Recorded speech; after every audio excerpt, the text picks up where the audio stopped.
Guys நம்ம இப்போ என்ன பண்ண போகிறோன்னா பிள்ளைங்களோட சேர்ந்து விளாட போகிறோம். சொப்புச்சம்மன் விளாட போகிறோம். இது வந்து அடுப்பு, இது வந்து தோசைக்கல். இப்போ நம்ம என்ன பண்ண போகிறோன்னா தோசை சுட போகிறோம். காலைல டிஃபனுக்கு எல்லோரும் சாப்பிட வந்தாங்க, தோசை சுட போகிறோம். ரெடியா காய்ஸ்? ரெடி. ரெடியா? ரெடி. ஓ எஸ். சரியா? இப்போ நம்ம என்ன பண்ணியாச்சு, எண்ணெய் ஊற்றியாச்சு.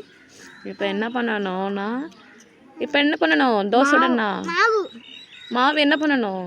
தோசை சுடணும். மாவு எதில் ஊற்றணும் சிவகார்த்திக்? அது பேர் என்னது? தோசைக்கல். ரெடியா? ரெடி. ஓகே, ஊற்றலாமா? ஊற்றலாம். மாவில் கொஞ்சம் தண்ணி ரொம்ப மிக்ஸ் ஆகிட்டுன்னு நினைக்கிறேன். ஓகே காய்ஸ், உண்மையாக செஞ்சு அழகாக போகலாம்.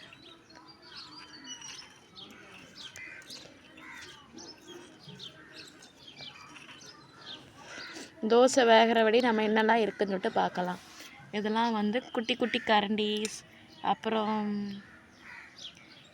இட்லி ஸ்பூன், இட்லி மூடி, ஸ்பூனு, குட்டி குட்டி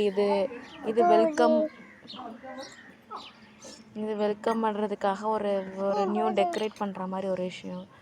அப்புறம் இது தோசை மாவு எல்லாமே இருக்குது. இப்போ நம்ம தோசை இன்னும் வேகலான்னு நினைக்கேன். நம்ம கொஞ்சம் பரட்டி பார்க்கலாம். தோசை கரண்டி எங்கே?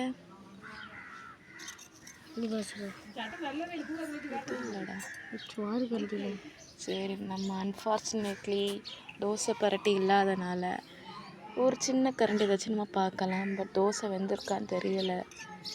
ஐயோ என்னாச்சு? ஐயோ காய்ஸ், தோசை வரல. இப்போ என்ன பண்ணுறது? சூரியவம்சம் மாதிரி நம்ம தோசையை இட்லி உதுத்து உப்புமா போட்ட மாதிரி நம்ம தோசையிலேயே என்ன பண்ணலாம், இதுலேயே உப்புமா போட வேண்டிய நிலமை தான் வரும்னு நினைக்கிறேன். உப்புமா போடுறதுக்கு தேவையான இதெல்லாம் எடுத்தாங்கடா.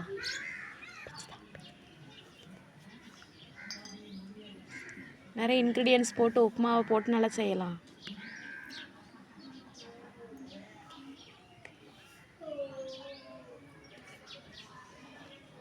நட்சத்திர ஜன்னலில் மனம் எட்டி பார்க்குது.